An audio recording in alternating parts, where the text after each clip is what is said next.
Hello সবাইকে। তো আজকে তোমাদের একটা হেল্পের দরকার। এইটা হচ্ছে একটা অফ হোয়াইট কালারের ব্লাউজ, যেটার মধ্যে রয়েছে গোল্ডেন এরকম জারির কাজ। এবার এইটা একদমই সিম্পল ব্লাউজ বানাতে চাচ্ছি, বাট আমি চাচ্ছি যে একটু লেস ইউজ করতে। তো আমি ভীষণ কনফিউজ, সকাল থেকে বসে আছি, কাজ হচ্ছে না। তো তোমরাই বলো। এই যে এক সেকেন্ড।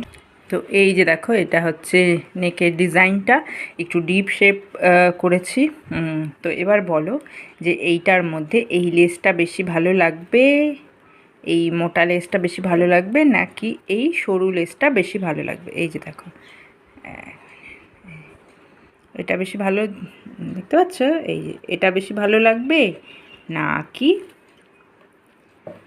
এইটা বেশি ভালো লাগবে? এই যে